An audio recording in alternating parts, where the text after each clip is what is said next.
এই শুনো বাবা, আমার একটা কথা শোনো। কি হয়েছে সাধু বাবা বলেন? তোমার মুখ দেখে বোঝা যাচ্ছে তোমার কোনো সমস্যা আছে। কি সমস্যা তোমার বলো, তোমার সকল সমস্যার সমাধান আমার কাছে আছে। সত্যি বাবা, তাহলে তো ভালোই হলো। হ্যাঁ, চিন্তা করিস না। হ্যাঁ বাবা, আমার সত্যিই খুব সমস্যা আছে, আপনি কি পারবেন আমার সমস্যার সমাধান করতে? হ্যাঁ পারবো, তুই বল তোর কি সমস্যা। বাবা, আমি অনেকদিন যাবত তো বাচ্চা নিতে চাচ্ছি, কিন্তু আমার বাচ্চা হয় না, কি করব বলেন? তুই বিয়ে করেছিস কতদিন ধরে? বাবা, আমি তো বিয়েই করি নাই। তুই কি আমার সাথে দুষ্টামি করছিস? আমি অভিশাপ দিলে তোর কোনোদিন বিয়ে হবে না। না না বাবা, বাবা এবারের মতো আমাকে মাফ করে দেন, আমার আরেকটা সমস্যা আছে। কি সমস্যা বল।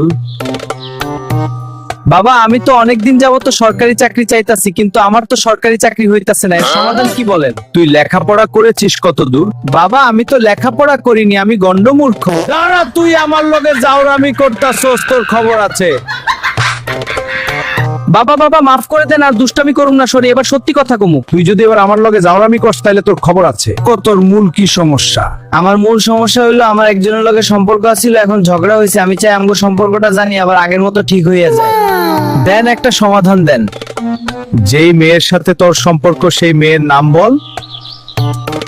আমার যার সাথে সম্পর্ক সে তো কোনো মাইয়া না, সে হইলো পোলা মানুষ, ওর নাম নূর হোসেন।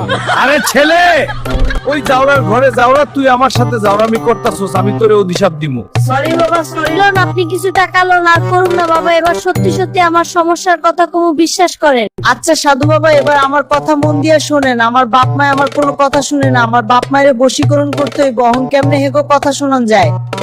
কি কথা শোনে না তোর বাপ মায়? আমার বাপ মায়ের তো বয়রা। শয়তানের বাচ্চা শয়তান, এই জানুয়ারি কই থেকে শিখছস? ওরে বাবারে, আমি এখান থেকে পালাই। শয়তানের বাচ্চা শয়তান, তুই আমার কথা হরণ করলি। এই বান্দর ছেলে। আমাদের উর্মি কার্টুন স্টুডিও চ্যানেলটি লাইক, কমেন্ট, শেয়ার এবং সাবস্ক্রাইব করে বেল আইকন ক্লিক করে রাখবেন। আমাদের পরবর্তী কার্টুন দেখার জন্য অপেক্ষা করুন। আল্লাহ হাফেজ, আমি পালাই।